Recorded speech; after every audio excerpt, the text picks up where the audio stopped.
Thank you all for coming out. First of all, can everyone hear me at this volume through my mask? Excellent. I appreciate y'all being here, being at PAX Unplugged, being vaxxed and masked and caring about mental health. I love it. I got a few points I want to cover before I shift over all the attention to our panelists. First, I just want to, we would like to acknowledge that this panel and all the events that take place at PAX Unplugged this weekend are taking place on the traditional land of the original inhabitants of this area, the Lenni Lenape. For over 10,000 years, the Lenape have been the stewards of this land, and we honor with gratitude this land and the Lenni Lenape.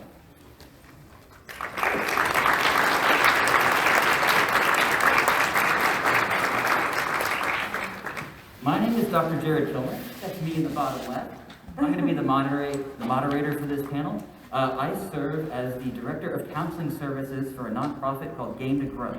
Game to Grow is a 501c3 nonprofit dedicated to the use of games of all kinds to support insight, growth, and change in community, educational, and therapeutic contexts. We're most well known for our therapeutic social skills groups using Dungeons & Dragons and Minecraft. Additionally, we have a training program where we teach therapists, educators, and community members how to utilize intentional play and game-based interventions with participants. But enough about me and Game to Grow. I want to get to our panelists now. So I'd like to engage in introductions. Down the row, I would like to hear about names, pronouns, your organization, how long you've been playing tabletop RPGs, and when you received your ADHD diagnosis. Is organization required? Very disorganized. 100% of the time. Hi everybody, my name is Eric Good. I go by Hey Good on all the things. I'm the co-host of Katie and Eric's Infinite Quest. It's a mental health podcast where we talk about navigating adult life with ADHD. We also play D&D, which we call ADHD&D. My pronouns are he, him. I'm also the owner of the Questcraft server, which is a whitelisted Minecraft server for neurodivergent people to come and build community and hang out and build cool stuff together. I was diagnosed with ADHD when I was 15 for the first time, and again at 22. Do you want like the story? Because I will tell the story. I was diagnosed the first time when I was 15, when I realized, I always thought I didn't pay attention because I wasn't interested, and then I got interested, and I realized I still couldn't pay attention, and that was a terrifying moment for me.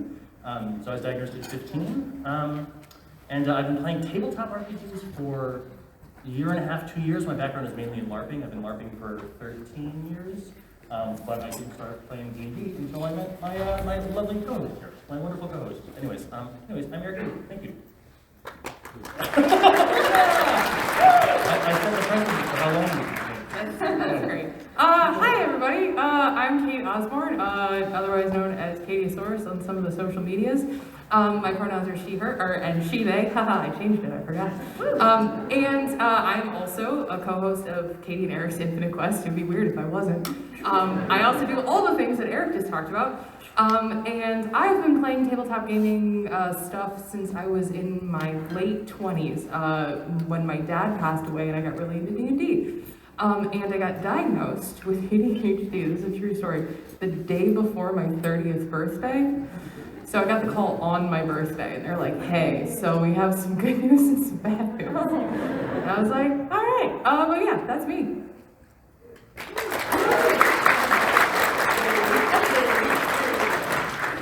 Hey everybody, my name is Dr. Sarah Hayes. I do a few things. I am the mentorship program and people lead over at Queer Women of Esports. I'm also a clinical contributor to Take This. You might have seen us around. We have AFK room literally like right down this hall if you need a break from the convention. It's the most boring room in the convention by design.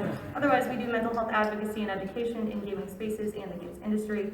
And then I also am a licensed clinician. I am no one's therapist here. If I am your therapist, please, hi, but let's not talk. And anything I answer is not clinical advice. Please seek somebody out if you actually want real, wholesome advice from a clinician. None of the advice on this panel is clinical. Yes, no. So that's what I do by trade to the virtual Washington area. Otherwise, that's me. I use she, her pronouns, and then I have been playing tabletop role-playing games since I started hanging out with all of my PAX crew and colleagues starting in 2018, so I'm fairly new to it. And then I got diagnosed when I was 26. when I was starting my dissertation in graduate school, and I could not write it. I would rather wash my toilet with a toothbrush. So I walked in and the psychiatrist asked me, how did you make it this far? And I didn't even know how to take that. But lo and behold, I got my diagnosis, and then I finally got the help I needed to get my dissertation done, and here I sit. So thanks for having me.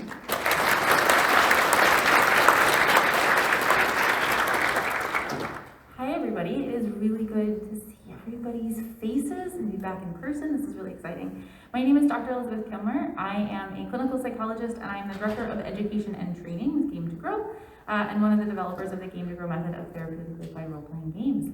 My pronouns are she, her. I've been playing tabletop role-playing games since when I very first started grad school, so for about 6 years.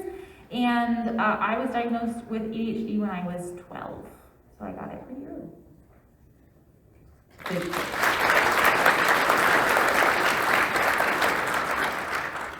Thank you all for those introductions. I have a question. Much of our audience today is probably familiar with neurodivergencies like ADHD, but for those who are less familiar, what is ADHD? We are not doctors, but there's two up here. I'm pretty sure you probably have a more eloquent answer. This could absolutely be an entire panel of what is ADHD, and by panel I mean like an 8 to 9 hour talk. But ADHD is known as a neurodevelopmental disorder, which is the idea that you're born with these differences. It's not something that you develop later in life. In fact, to get an ADHD diagnosis, you have to have some evidence of symptoms that show up before the age of 12. Now, the symptoms you may show before the age of 12 and the symptoms that you show when you're 35 may look really different, and that is okay, but that's kind of one of the things to know about it. Attention deficit hyperactivity disorder, which is ADHD, is actually a little bit of a misnomer, because it's not that you don't have attention. It's that usually you really struggle with things related to regulating that attention, like directing where that attention is going to go. So if you end up scrubbing your toilet with a toothbrush for 6 hours as opposed to writing your dissertation, you scrubbed a toilet for 6 hours. It's very clean. It's very clear. You're using a lot of it. Yeah, absolutely. So kind of when we think about common symptoms, we often think about ADHD affecting academics, right? I was diagnosed really early, but I actually didn't learn about a lot of the social impacts. I experienced the social impacts of ADHD, but I didn't really learn that a lot of the struggles I was having socially were related to my ADHD until a lot later. So common symptoms include difficulties with emotional, behavioral, and attention regulation. This can include interrupting in conversations, struggling to complete multi-step tasks, struggling to remember multi-step tasks, difficulty maintaining attention, especially for things that are mundane or boring, or that you're afraid you're going to do poorly at. Difficulty moderating volume of speech, that's a big one for me. I have a tattoo that says shh. And experiencing really big emotions, so some challenge with emotional regulation those emotions may get really big and they may come and go pretty quickly. And to clarify, because often this is a question that all of us have faced, ADD and ADHD are indeed the same thing. H is not required in your symptoms in order to be qualified for ADHD. The DSM-5 is a manual that is used by medical and psychiatric and psychological practitioners to diagnose mental health disorders and cognitive disorders. Now, what's important to know is a panel of about 30, usually white cis male people sit around a table, vote arbitrarily, and make those diagnoses in that book. Now, that is not because they feel like it is because they base it on research and understanding of diagnoses and social norms. So, they put the age in there because it's a common symptomology. However, if you went across this panel and asked us the different types of ADHD we're diagnosed with, we may each have a very different answer. For example, mine is mixed presentation type, so sometimes I'm very loud and I interrupt a bunch, but also sometimes I rabbit hole into a topic that I shouldn't really be paying attention to for much longer than I need to, and that's an inattentive symptom. So ADHD and ADD are the same thing. They just changed the name. Yep. And that was a vote at the table. So now I'd like to ask y'all about that extra D in the title. Of the panel? Why are tabletop RPGs such a great fit for individuals with ADHD? Okay, that just made sense. I got there. okay? I mean, I think for me, one of the things that I really discovered was that in real life, a lot of times I didn't feel like I fit in. I didn't feel like, I felt like, you know, there's like this big meeting that everybody had where you like learn how to be a person, and I just like was sick that day. And so what I realized was that tabletop role-playing gave me the opportunity to develop the skills and work on places where I often really struggle. And for me, that looks a lot like advocating for myself. Because nobody has a problem, you know, asking their party member for like a rope or a spell or a healing spell or whatever. But, you know, if my salad comes out wrong at the restaurant, I'm like, oh, I guess I'll just eat it, even though if I eat it, I'm allergic and I'm gonna die. I'd rather go to the hospital than be an inconvenience. And so role-playing really gave me an opportunity to learn about my skills and also the places where I fail and I falter. And that has been an incredibly powerful learning opportunity for me. What about y'all? Absolutely. So I use D&D professionally with clients, and I will tell you that like D&D is great for a lot of the same reasons. It's for neurodivergent folks, for a lot of the same reasons it's great for neurotypical folks, right? Like no one ever actually had, as much as I am also convinced that they like taught everybody how to be a person one day in elementary school and I just wasn't there, like that doesn't actually happen. And so tabletop games can be a great place because they are this semi-structured place where there are more rules than we have in real life. It's normalized in D&D that you sit down and you have this thing called a session zero, where we talk about how we want to treat each other and the kinds of games that we want to play. And that really should be more normalized in any of the other relationships we have, but we get this chance to practice. The other piece that I love about playing D&D in my personal life is it's also a place to get to celebrate some of the things that I was like shushed for a lot of my life. I right now am playing a Tempest Domain cleric who does not heal. She's not that kind of cleric, but she does have stabby lightning daggers, and she's very impulsive. And it's really fun to just get to lean into that. And she's a great member of the team, and she's really accepted, and it's a space in which this thing that I had tried to push down and hide for a really long time serves a purpose and is really adaptive in this fantasy space in which I can control storms on pirate ships. I find D&D to be really supportive of some of my unconventional thinking, creative thinking, and being really good on my toes in a way that like feels different from my peers. Some people, I mean, in the academic, or I don't know how to even explain it, the ADHD professional community, there's a discussion and debate whether or not ADHD is a superpower or if you see it as like a hindrance or, well, that's both. Right, and that's probably beyond the scope of this panel, but I think about it as like I can access that creative thinking and people encourage it, find it entertaining, and it's really helpful. Like the one time that I actually played a one shot with Jared and he was the GM, and we were playing in this dungeon, and I ended up taking, for whatever reason, half of a skeleton zombie and tied it with my rope because it was holding a sword and swung it around my head like a helicopter because I figured I could damage more other, you know, whatever. And I don't know that I would have been able to come up with that if it weren't for my ADHD and being like MacGyver and thinking on my feet around me. And that's something that often gets shut down in other places. But clinically also, I use geek content all the time in my clinical work. I use video games, and I like to joke that I break the games in order to make the games work.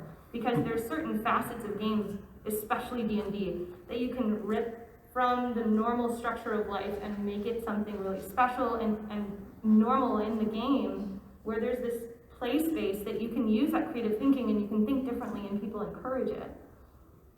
Yeah, absolutely. I think something I think that accompanies all of us in life that can really fortify some of the things that we don't like about ourselves, this is all anecdotal by the way, is loneliness. I think loneliness is a fundamental thing for, I've only ever been one person, but it seems like a lot of people.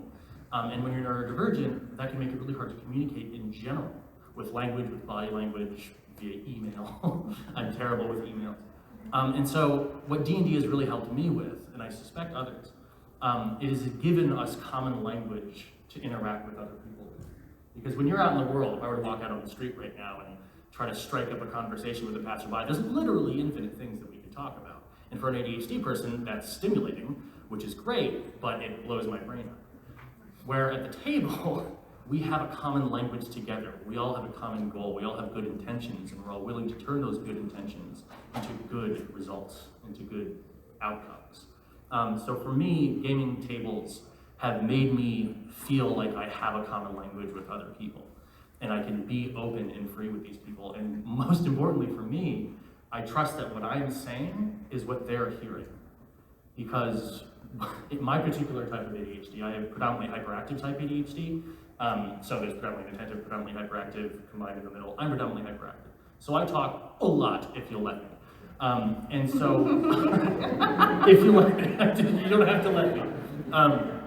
But one of my biggest insecurities about my ADHD is that what I'm trying to communicate is not what I am successfully communicating. Sort of like that dream that you have when you scream for help, but you can't, your throat is just rattling. That's what I feel like a lot of times because of my ADHD, because I can't trust that my brain is going to go to my mouth, is going to go to their ears, is going to go to their brain, and they're going to hear what I just said. D&D is one a safe space for misunderstandings and for us to learn to deal with those things, but also a place where we can construct a common language and common goals such to hopefully communicate a little better. Plus, on a side note, all the things that are weird and then sometimes liabilities about ADHD in real life become strengths in D&D, just like you were talking about, Sarah. Like there's this character in our campaign, ADHD&D, there's a character named Tony the Unicorn. And Tony the Unicorn is he's sort of like a mixture of like Bender from Futurama and just other crass characters. He would definitely be voiced by that guy. Well, like Chris, I suppose. But that character only exists because my character, should I say the name of my character? No. I mean, maybe not. Okay, Maybe no. my character, whose name is very similar to a bad word, but it's just missing a letter. This guy gets in trouble before. My character thought the unicorns could talk. Like, this was my first session of D&D ever, actually, now that I think about it. And my character, for whatever reason, thought the unicorns could talk, so he ran up to it and yelled right in this unicorn's ear. Our DM, he had put out this beautiful scene where this majestic unicorn is in this clearing, and it like looks at us with its intelligent eyes, I think is what he wrote. And then my character just runs up and just screams like, "Hi, what's your name?" Well, yeah, it had intelligent eyes. He didn't tell us Very that. intelligent It's a reasonable eyes. assumption. Also, how do you know until you find out? Exactly, right? Just try it. And our DM sort of like, and he just like on the fly, God bless him, just went, "My name's Tony, what's your name?" He just understood me. He totally understood me. And now Tony the Unicorn is one of my Now, favorite he characters. gets the most fan art. That's what we're trying to say. Yeah. Arguably the most fan The art. NPC gets more fan art than both of us. But that all came just because, I'm not to credit myself for that, I credit Chris most. But that, like, what if I just did this weird, dumb thing? Like, that can get you physically hurt in real life. And indeed it does. But at a D&D table, it's all just fun and games. And we get to explore that side of ourselves without physical consequences. And that has been immensely helpful for me, and again, I suspect others. I don't want to speak for anybody else, but anyways, end of answer. I think I'm starting to pick up what you're putting down about what you like about tabletop role-playing games, but it's prompting a question in my mind. Do you prefer to be a player, a game master? Does it change your experience? I have such strong opinions. You should probably start. I mean, honestly, I am a child of two worlds torn betwixt. Because I love playing, and I'm a performer, and so like the performative aspect of D&D is honestly what really draws me to it. It's the esteem, it's the the improv element of it. But also I really like to make up good stories. And for me, GMing is I have a very complex relationship with it because I'm very good at it. I actually am a very good DM, but it takes so much emotional energy and so much just honestly sometimes physical energy to just like white knuckle through a game on like the days when like my ADHD is like really, really bad or like my depression is very bad or something like that. And so I guess what I'm trying to say is I don't have an answer. Thank you. I actually have kind of a similar answer. So I GM a lot for work because I run therapeutic social skills groups using D&D, and I love that. It's very, very fun, and it's also kind of exhausting. And so I don't want to do that as much in my personal life. I really, really like getting to be a player, and I'm lucky enough to have a spouse who's also up here who is a really good GM and likes being a GM. And so I like being a player in my personal life. I also get really anxious when I GM for friends or family, even though I don't at work. So brains are cool. Brains are super fun. I have never GM'd a game outside of work. I will admit it. I feel naughty being on a panel at a tabletop role-playing convention saying that I've never GM'd a personal game, but here I sit. I like it at work because I have to have my clinician hat on. I have to think thoughtfully about 2 levels, and I do better. Some would attribute this to ADHD. I'm not sure where it comes from, but I'm just going to say my brain works in a way where if I have multi-layers of things that I have to work on and think about, I'm better with it. So it helps me to not only think clinically and think about the person, but then also thinking about the characters and the story and the lore.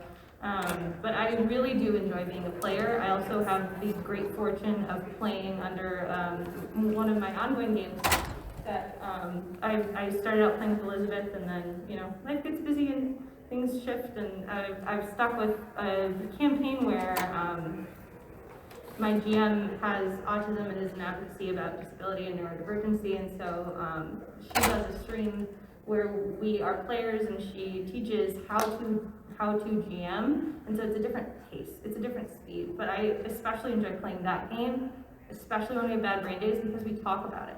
We just straight up say, like, I totally lost everything you just said, can you please repeat that?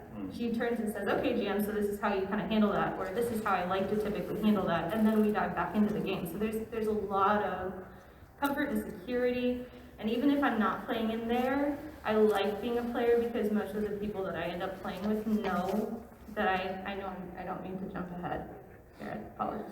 Most of the people know that I have ADHD because I'm pretty vocal about it, so that helps cushion, so that if I'm doing something really random or if I seem distracted, the attention gets pulled back to the table. Yeah, well, I too have never GM'd D&D, so hello, hi. But I think that's one, because I'm terrified, absolutely terrified. I'm terrified now thinking about it. Like, sitting in front of all of you doesn't scare me, but like when I think about D&D game, like, I can feel my heart rate increase. Because I think part of what my ADHD likes is reasonable limitation, because the infinity of things freaks me all the way out. And so by being a player, I can do anything, but I'm doing it in their world. And so I can sort of prod the beast of their world and see how it responds, but if I were the GM. You kind of have that as a GM too, though. Yes, you could, yeah. And part of me is wishing that I had recorded the first game I ever GM'd because it was a train wreck. I GM'd for my parents, who were so nice to me about it. And my dad was excited because there were books that he could read about the rules. My mom was excited because she didn't have to read anything about the rules. And I tried to GM from a module, which I have learned is not my style. And I was terrified about getting everything wrong, and I was worried that I was like my parents had not read this module. They did not know. The people who had written this module weren't going to be like, how dare you change things about our world? It was not going to happen. But I will say, like, D&D and any tabletop role-playing is a collaborative storytelling activity. So yeah, it's the GM's world, but it's also not.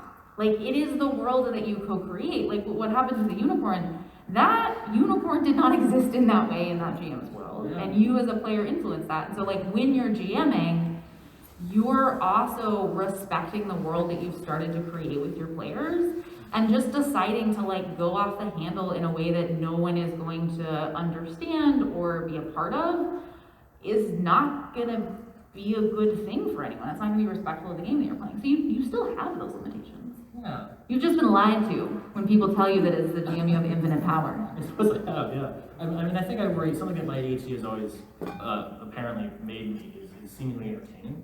Like that's a value that I can give. And so, especially in my LARPing world, my favorite thing was when I had no responsibilities. I know we're doing tabletop game, but in the LARPing world, or at least the system I played, you had PCs and SPCs, player characters were players. SPCs were basically the yellow dots in RuneScape, you know. And I loved being an SPC that didn't have any responsibilities, that just went around and flavored the world. because again, the infinity of stuff kind of scares me. But I suppose if I'm a player, then at least I can be told no, I suppose. Whereas as the DM, or as the DM or GM, I'm the one deciding it. You have to set your own limits as opposed I know to this isn't setting so it useful. for you. Perhaps somebody in the audience might feel similarly. You're not alone. I mean, boundaries in ADHD, let's talk about that. But Thank you for that segue, that actually helps prompt my next question. I've been collecting little data points of things y'all been saying over the past few minutes. What attracts you to Dungeons and Dragons or other tabletop role-playing games? I'm hearing a safe space, a place to be yourself, channel some of that energy. I also heard some comments about growing up in childhood and figuring out how to socialize, and it's prompting me some new questions. Do you ever feel as though you don't belong at the table? Or are there any challenges for you as a player or a game master related to your diagnosis? Those, Yeah. yeah.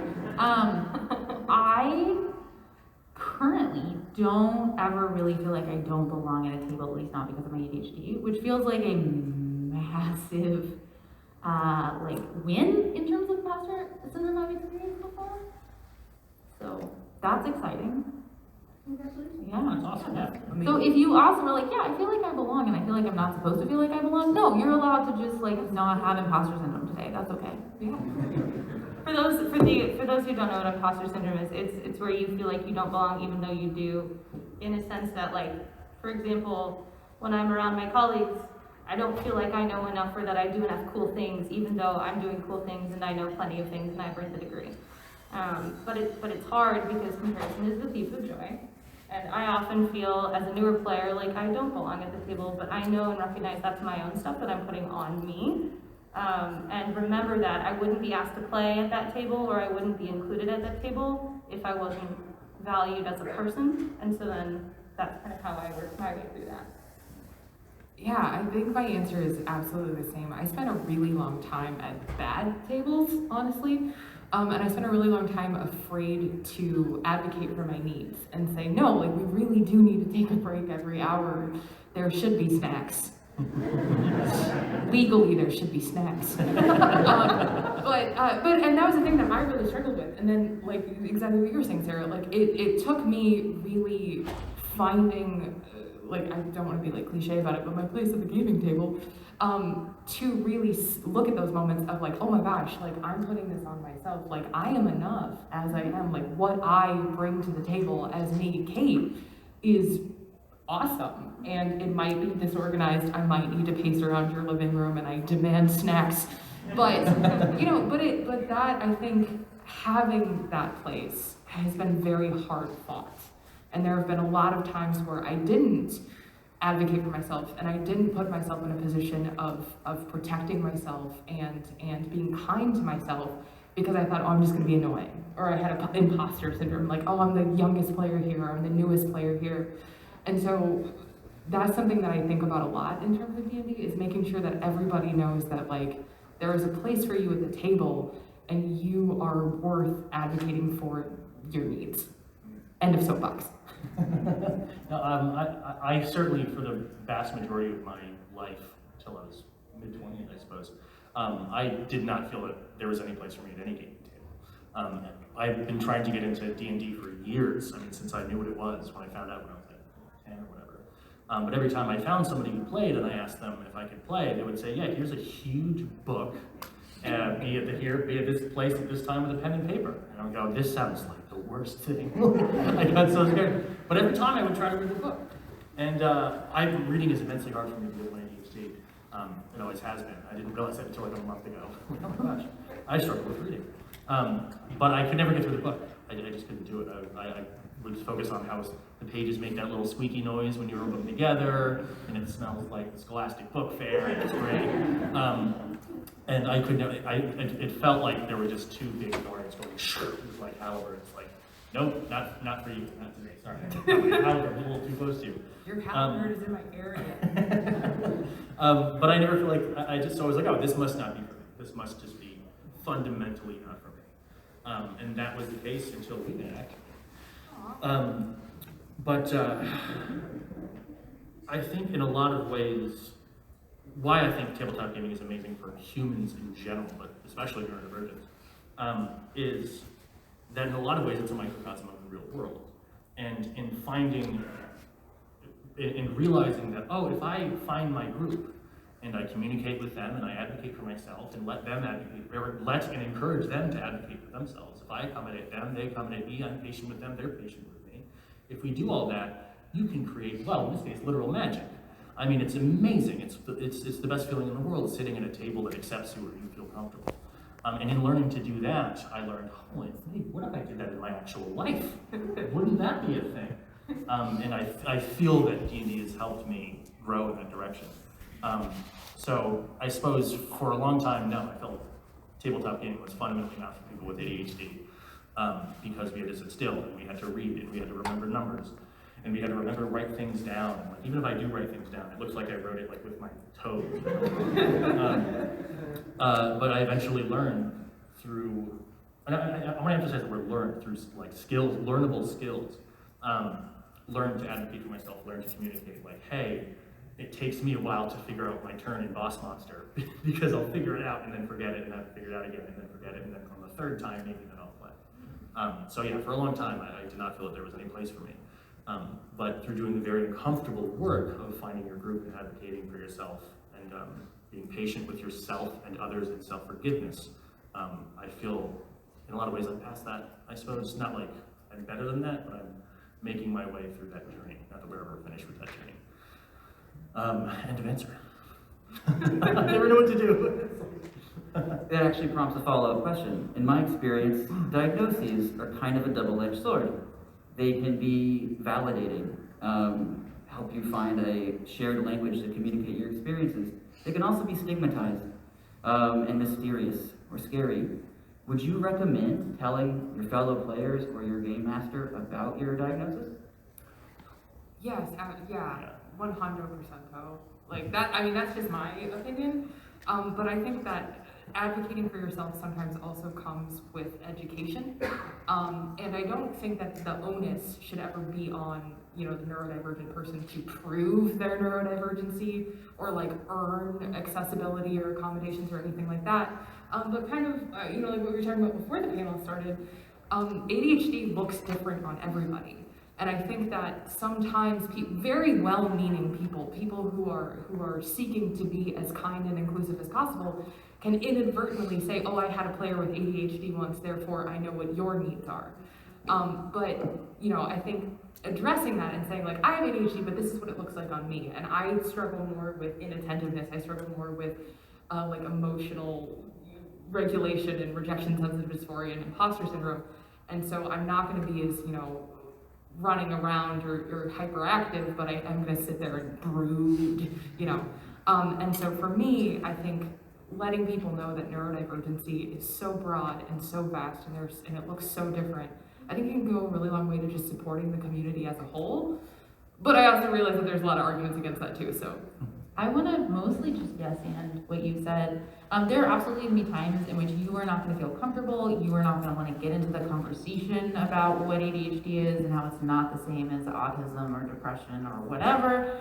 And so you don't ever have to disclose. You are absolutely welcome to advocate for yourself and say, hey, I struggle with X, Y, and Z, and I would like these things. But if you do choose to share your diagnosis, I would encourage you to come with just a little bit of that education. Just because someone says, oh yeah, I'm familiar with ADHD. We recently had a family member who was very convinced that autism was ADHD. And we were like, those are not, there's some overlapping there, but they're not the same. And so I think having this understanding that the general populace may have not a ton of information about diagnostic labels. Diagnostic labels are there to help us share information, but they're mostly used within professional circles. And so going to a layperson and saying, I have ADHD, may not get you the information that you're looking for. It may not be the shortcut that you hope it is. So it's still going to need to come with that, like, what are you specifically looking for? I'm going to be a jerk for a second and say that if you're a GM or if you are GMing and someone shares with you that you have ADHD or you choose to tell your GM that you have it and there isn't a conversation about what you need in response, maybe think about not playing at that table. And that can be hard, and I say that's a jerk thing to say because sometimes it's your friends. But that's how you structure a safe space. And D&D, much like any other game, should be a safe place for us to be and enjoy it. And if you can't enjoy it, what's the point? It could potentially also just be like, if I tell people I'm queer, I don't usually want them to follow up and be like, okay, what do you need from me? Right. Like, it's not really the response I'm looking for. But I want to know the answer now. I'm sorry. And so there are times in which, like, when someone is sharing information about you, about themselves, you may not know the response they're looking for. And saying like, oh, cool, thank you so much for telling me, like, I still think you're the same cool person as yesterday, may be a super appropriate response. Yes. And so you just, prompt them and say like, and so this means I like some accommodations. And if they're like, no, yeah, you should leave that table. And I think I would agree that, like, maybe saying if you need something, let me know, or any variation on, like, acknowledgement, validation, and acceptance of, like, you're still a human, you're still doing the humaning things, even if your humaning looks different than mine. But acknowledgement is really key, and if somebody doesn't do that, don't. That's why, on principle, I always disclose. That's okay. But you can also find me on the internet saying very loudly that I have ADHD and talking about it regularly, so I'm biased. Yeah, I think the question that I generally ask myself when I'm deciding whether or not to tell with any given group of people, and I was a cook for 10 years, and ADHD and first in the kitchen is a whole thing. So when I'm considering whether or not I should tell somebody, I always think about, would it clarify or confuse them? For example, which is why I like what you said about just like having a thing to just say. Because if you think about ADHD as much as, presumably we all do, it's easy to assume that other people just like know that stuff. Especially since the name is such a big misnomer. So having like a package of like, oh, I have ADHD, it just basically means I can't control what, for how long, and when I focus on stuff. Like roughly, just a super brief little thing can really help sort of clarify. But if we were to go to a table in the other room right now and play an hour and a half one shot or something like that, it might not be necessary to give an entire speech about it. That might, oh my God. Whoa, I'm surprised that just happened. 37 minutes in. That might, confuse the GM more. Like, oh God, there's a bunch of stuff going on. So I think it's not a great answer, but by your situation. And would this clarify things or just add more complicated factors? And that's a hard thing to gauge. But either way, having like a brief little explanation if you do decide, and it's definitely a great litmus test, because if somebody says no, screw off, like, oh, I will gladly screw off. Thank you for telling me early on that you suck.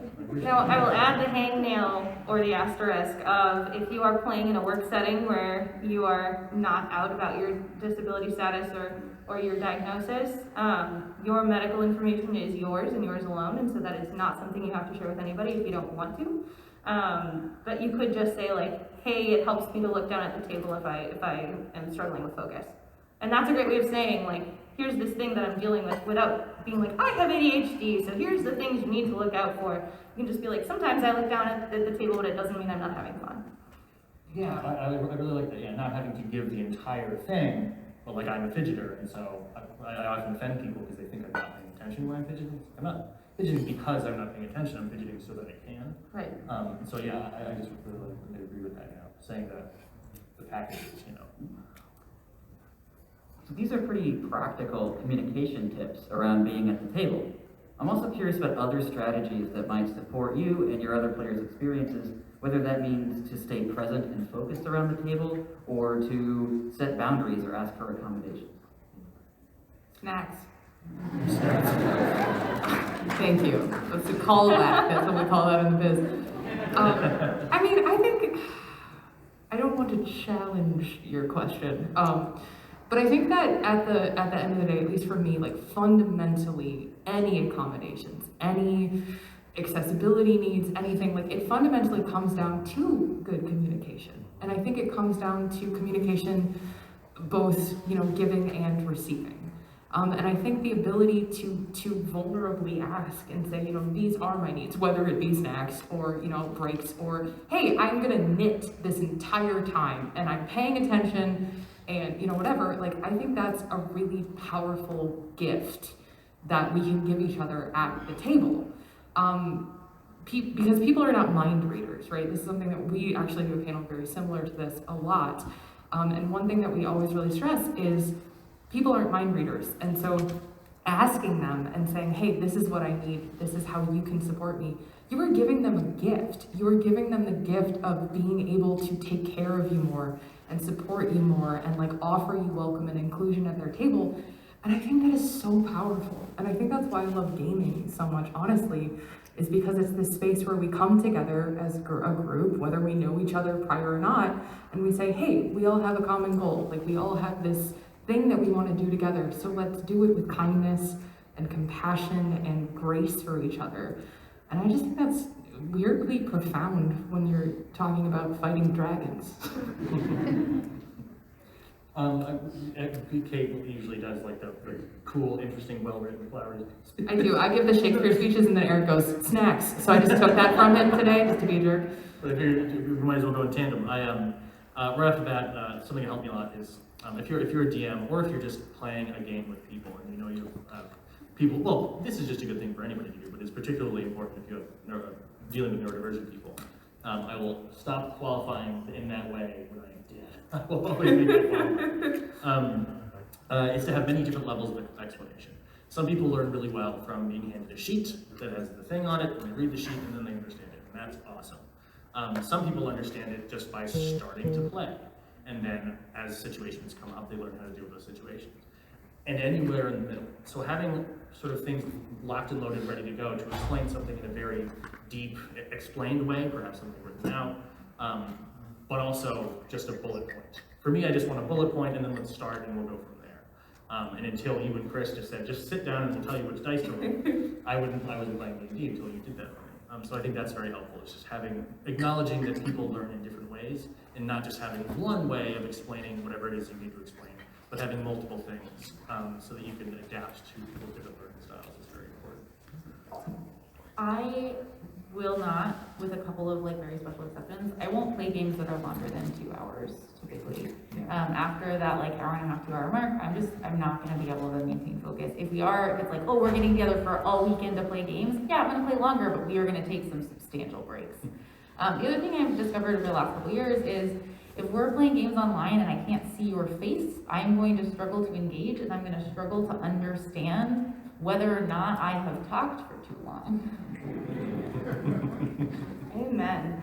I want to echo some of what's been shared on a higher level of I would challenge that it is to everyone's great disadvantage to make any kinds of assumptions. Asking, much like we do in D&D generally, or any role-playing game, we have to ask, we have to be inclusive to understand what's our surroundings, to understand the characters, to understand thinking processes, what NPCs are doing, and how that's happening physically in a space. The same thing should go for with the players and the GM. Asking questions about, okay, well, what does this mean to you? Or like, if I saw Elizabeth playing and she was constantly looking down in between, if I were DMing that game, I'd be like, hey, are you having a good time? Because I can't assume that she's not until I know. So asking questions rather than making any kind of assumptions of like, we don't need snacks. Of course we all need snacks. That is the one assumption it's okay to make, is that you will need snacks. Yes. I have been very thankful that nearly I've played one terrible game. And that is the exception to every table that I sat down on has consent to topics that are covered and not allowed to be covered, as well as a conversation around, is there anything that anybody needs? Does everybody have something to drink? Does everybody have something to eat? When are breaks needed? Does anyone have any pets that they need to tend to? We have a lot of friends we play with who have dogs that need walking. So like paying attention to all of those things help people feel welcome and able to play and comfortable and acknowledged in a way that you just can't without asking those kinds of questions. Yeah, I also want to point out something we talk a lot about at our panel neurodivergency at the gaming table, is we all have social session zeros for tabletop role-playing games, but having an emotional session zero, where you get to hold space to have people talk about those sorts of things, because it's really hard to just out of nowhere raise your hand and go, by the way, I have serious trauma concerning this one thing. So having a place where you specifically said if anybody has anything that they'd like to talk about. This entire session is just to talk about those things. And then, perhaps even more importantly, especially if you're dealing with people with ADHD, is to check in about that before every session. Because for me, a week ago sometimes feels like 10 years ago. Sometimes a week ago feels like 10 minutes ago. And so checking in allows you to re-up on those things. Re-up on that, oh, remember I talked about, okay, cool, how are you doing on the thing? Similarly, sometimes we know somebody who watches a lot of our games who has a phobia of spiders. And it's fine, but one time they had a dream about a spider, and it was bad. It was like traumatically bad. And so they said, hey, I know it's normally fine, but honestly, like just this past week, this thing happened. If you could perhaps not avoid the spider stuff. So re-upping and re-establishing those boundaries that you set, those requests that you've made before every game can be really helpful because, when you have ADHD, a lot of times words and thoughts feel sort of like writing in smoke. Like you're writing, it exists for a second, but then all of a sudden a breeze comes by and it just goes away.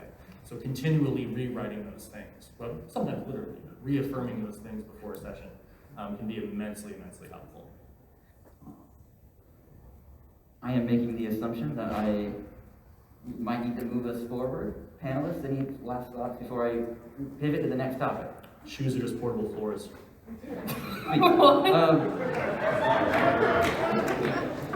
About gaming.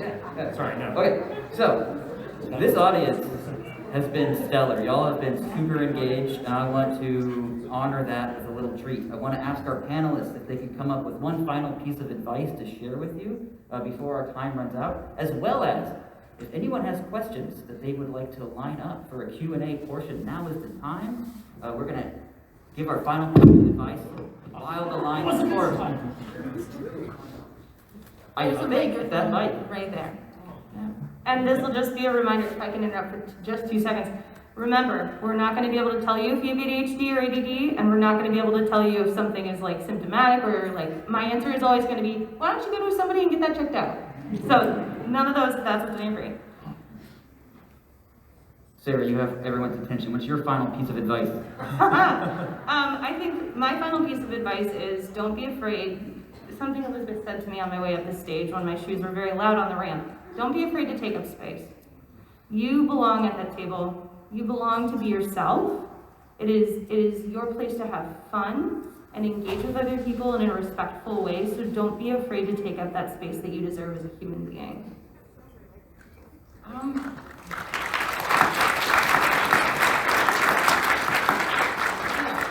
I feel like we're all going to just kind of say the same thing in different ways. But for me, it's just, you're not broken. There's nothing inherently wrong with you because you think differently. And because of that, I think that there's an infinite world of possibility that exists at the gaming table, that exists nowhere else, in no other form, and in no other way. And so embracing yourself and saying, it's okay that, I do these things, and ascribing moral judgments to them is such an energy suck in a way that we can just support each other so much more and support ourselves so much more if we just say, I'm going to sort of lean in to the infinite possibility of everything at this table and make this a space for me and make this a space for my friends and unapologetically just be ourselves.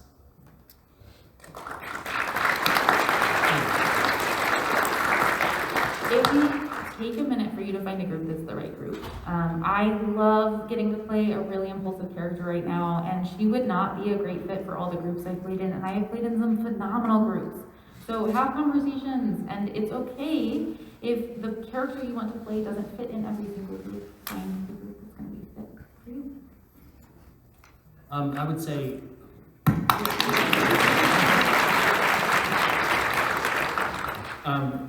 choose compassion over cynicism. Remember that oftentimes it takes practice for good intentions to turn into good outcomes. Be patient with others, be patient with yourself, forgive others, and forgive yourself, always.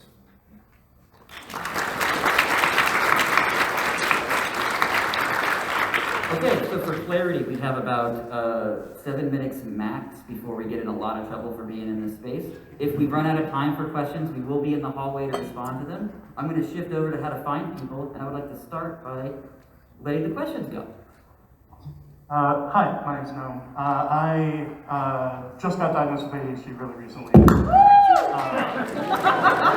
Or it could have been years ago, because what is time? So I work at a kid's bookstore, and I am transitioning into running games for kids. I was wondering, with y'all's practice, about how young do you go?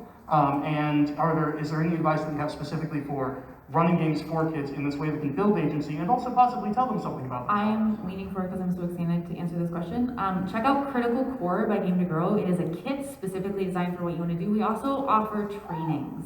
Woo-woo! They're wonderful For trainings. educators, We're or family will members, look up for or that, parents. Yeah. Thank you So both. you can find us in the Diversity Lounge if you want to know more. I'm going to try to grow a couple inches. Take up that space. All that gymnastics really paid off because I can stand on my toes.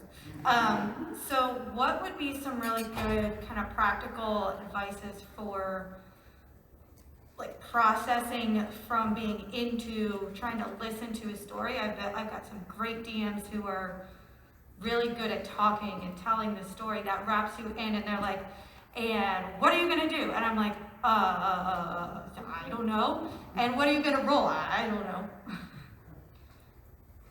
I like to think about, because I am a person where it's like you ask me something on the spot, and sometimes I have an answer. Like on panels, it's magic somehow. I just always know what I need to say. But then you ask me, like, you can ask my partner. If I'm standing somewhere and they're like, "What about this?" and I'm like, "I don't know."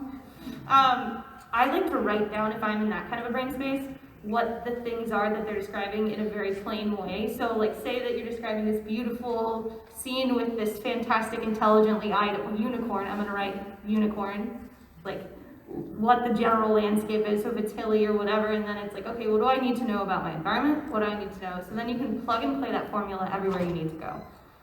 So just thinking about that in a more of a structural format.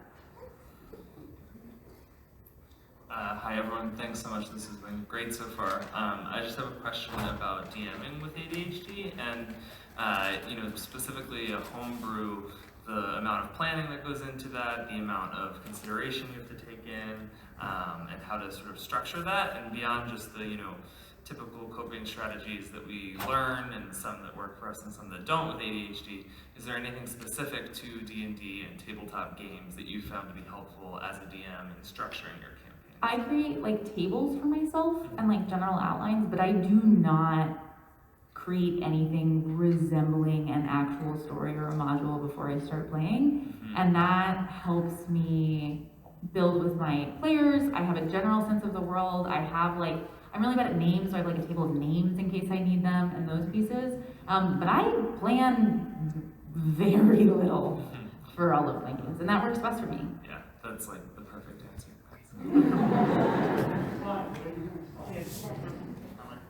Hi, so I'm also like very happy here, so I apologize in advance. So much like the last question, I'm also a DM, but I also have extreme difficulty doing the little details. My entire thing with my creativity is I just kind of like go rapidly. I apologize for the sound. And I also like have barely read any books. I don't think I've read the entire Player's Handbook at all, and can't tell you anything from it. So my question, the last question kind of answered part of it, but do you guys have any any ways to deal with like slight imposter syndrome of when there are, because I get jealous when I see these DMs who can like have all these like intricate stories and stuff like that, and then I'm like, well, I create that on the fly and I just don't know how to do that, and I get like an imposter syndrome of like, I'm not a good DM even though I think I know I'm a good DM, but is there any like ways you have learned to like deal with that or get around that or anything like that? I'm definitely not the most qualified to answer for me, but I'd just like to say that actual imposters don't feel imposter syndrome. Now that's some deep thinking. I mean, I think honestly, leaning into that is just as valid. Every DM is a different person, and every person has a different experience. And like, it was so funny. Elizabeth said, don't make a big outline. I was like, what are you talking about? I must have binders with many color-coded pages. And that's the thing. And so, if something works for you and you're great at it, you don't have to compare yourself. Elizabeth's system wouldn't work for me, and mine probably wouldn't work for her, and that is okay. So, like, I know Sarah said it earlier, but, you know, comparison is the thief of joy. And so comparing yourself against other DMs, you're not them, it doesn't matter. End of answer. Also, my best friend is exactly like that. They do the like entire like quote unquote system. I'm like, this is I can't. We have 90 seconds. If you can lightning round your questions, please do. But otherwise, we're happy to finish all the rest out in the hallway. All right, cool. So I have a background in tech, named security, so I deal with imposter syndrome almost every day. On that, a lot of that I realize kind of comes down to gatekeeping, whether it be self-gatekeeping or gatekeeping from others, and it happens a lot in our hobby. How would you suggest curtailing that?